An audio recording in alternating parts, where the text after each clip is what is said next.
여러분 안녕하십니까? 윈TV 미주뉴스입니다. 내년부터 소셜 시큐리티의 은퇴 연령이 67세로 상승할 예정입니다. 보도에 김승재 기자입니다. 미국에서 일반적으로 은퇴 연령은 65세로 여겨지지만 소셜 시큐리티의 완전 은퇴 연령은 이보다 높아졌으며 2025년에는 더욱 상승할 예정입니다. 소셜 시큐리티의 완전 은퇴 연령은 근로자가 전체 혜택을 받을 수 있는 연령을 의미합니다.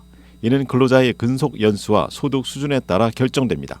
근속 기간이 길고 소득이 높을수록 은퇴 시 받는 혜택도 커집니다. 과거 완전 은퇴 연령은 65세였으나 1983년 의회는 평균 수명이 길어진 점을 고려해 은퇴 연령을 상향 조정했습니다. 이에 따라 완전 은퇴 연령은 출생 연도에 따라 2개월씩 점진적으로 증가하고 있습니다. 예를 들어 1957년생은 66세 6개월이 되는 2023년부터 완전 은퇴 혜택을 받을 수 있게 되었고 1958년생은 66세 8개월이 되는 2024년 9월부터 혜택을 받을 수 있는 것으로 알려졌습니다.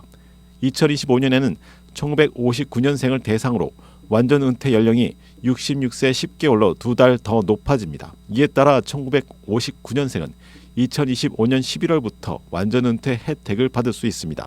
소셜 시큐리티 혜택은 62세부터 조기 수령할 수 있지만 이 경우 평생 혜택이 약 30% 감소합니다. 많은 미국인은 예상치 못한 조기 은퇴나 더 긴 기간 동안 보장된 소득을 얻기 위해 이 선택을 택한다고 전해졌습니다. 반면 소셜 시큐리티 혜택 수령을 70세까지 연기하면 혜택이 약 25% 증가합니다. 그러나 트랜스 아메리카 은퇴 연구소의 조사에 따르면 이러한 최대 혜택을 받기 위해 70세까지 기다리는 미국인은 전체의 약 4%에 불과한 것으로 보고 있습니다. 윈TV 뉴스 김승재입니다.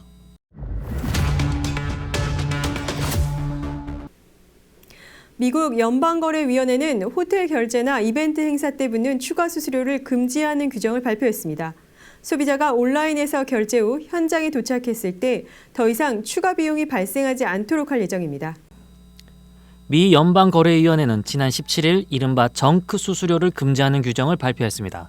정크 수수료는 이벤트, 콘서트, 호텔, 휴가용 렌탈 서비스 등에 붙는 추가 수수료를 의미합니다.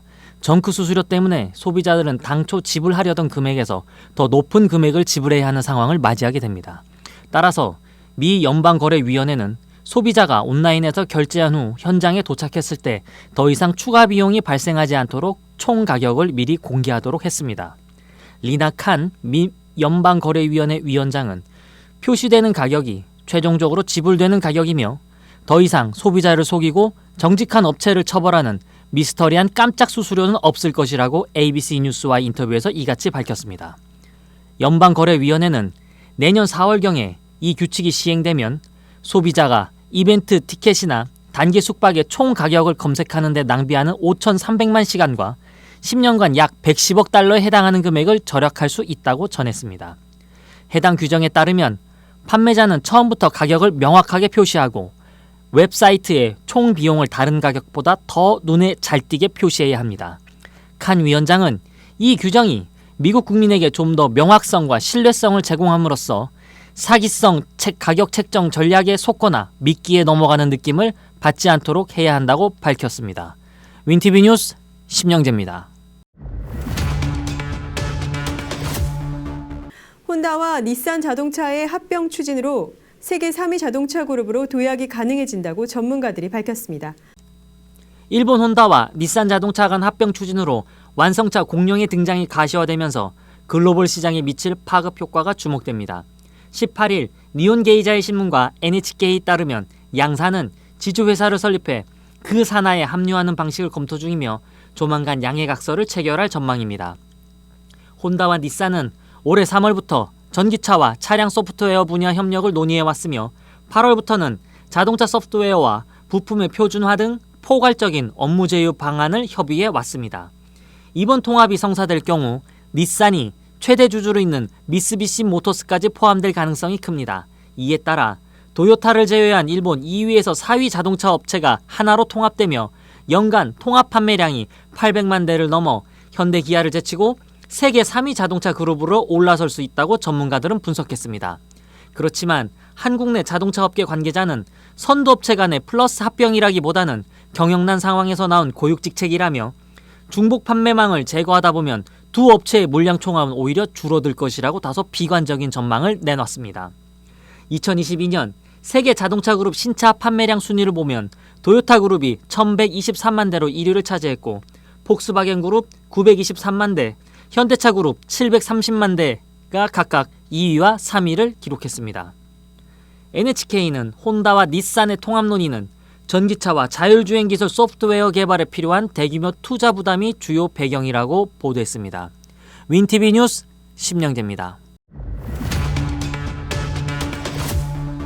박균희 전 시카고 한인회장의 장례식이 지난 17일 진행됐습니다. 시카고에 한인들이 참석해 고인의 가는 길에 애도를 표했습니다.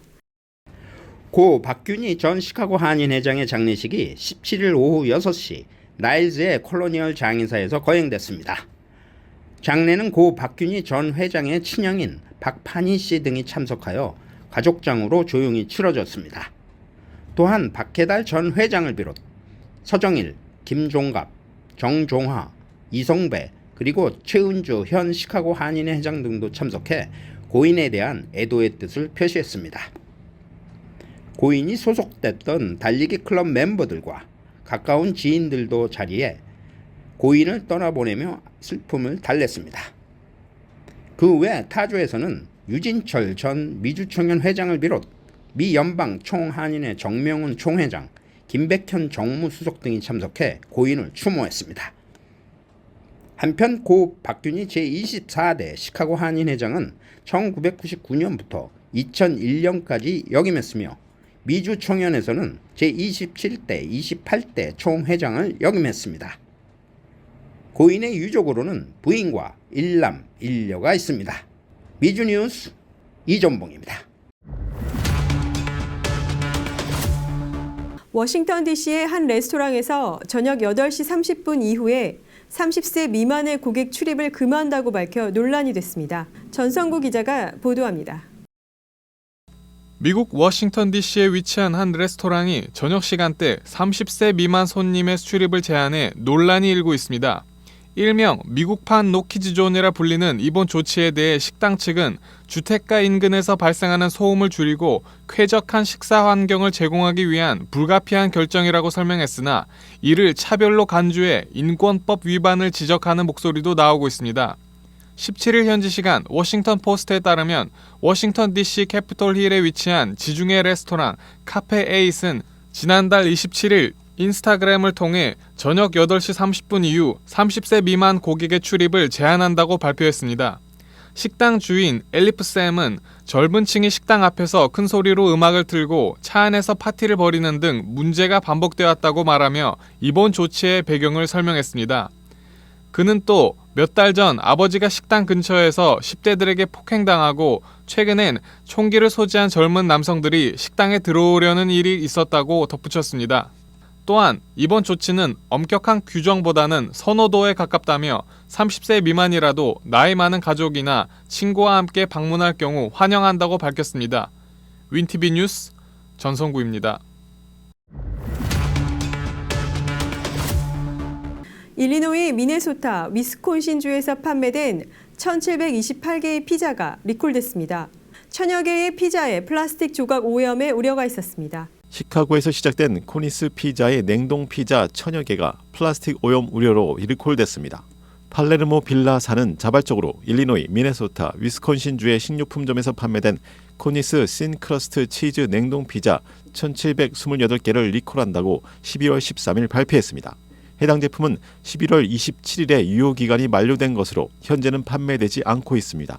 미국 농무부 USDA는 성명에서 이 리콜은 소비자의 냉동고에 제품이 남아있을 가능성을 고려한 조치로 FDA와의 완전한 협력하에 진행되고 있다고 밝혔습니다. 리콜 대상 제품은 품목번호 19104와 로트번호 MR1998556을 가진 것으로 해당 제품은 폐기하거나 구매처로 반품에 환불받을 수 있습니다.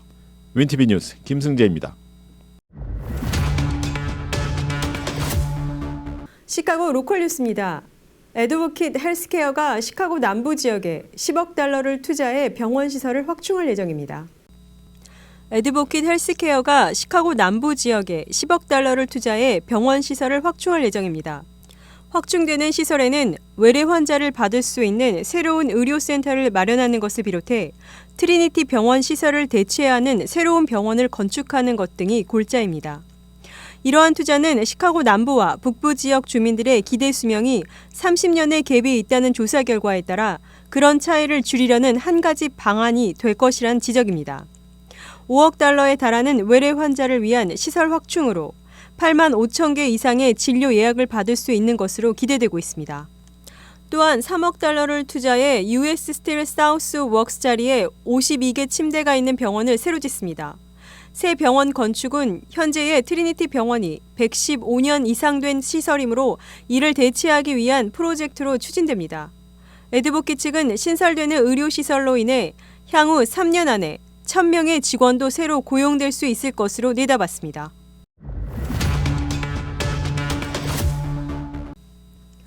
계속 지연되고 있는 케네디 고속도로의 익스프레인 레인이 내달에는 오픈될 것으로 보입니다. 일리노이 교통국은 기대하던 만큼 신속하게 익스플레이 레인이 개통되지 않고 있지만 내년 1월 안에는 반드시 개통되도록 최선의 노력 중이라고 밝혔습니다. 양 방향으로 개폐되는 이 레인이 대중에게 오픈되려면 게이트 시스템을 테스트할 시간이 필요하므로 2025년 1월 13일까지는 오픈되기가 힘들 것이라고 일리노이 교통국은 전했습니다.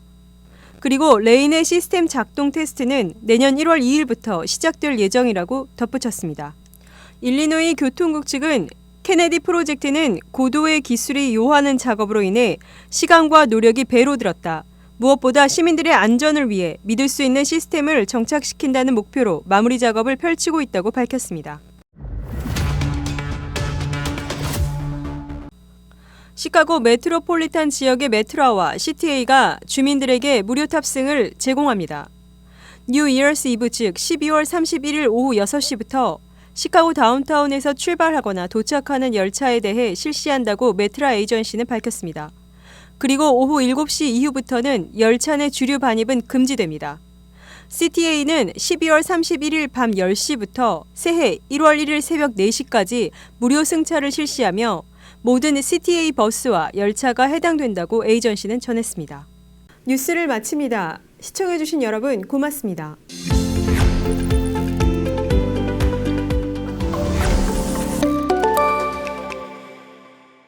시카고 한인동포 일간지 한국일보는 전자신문으로도 배포됩니다.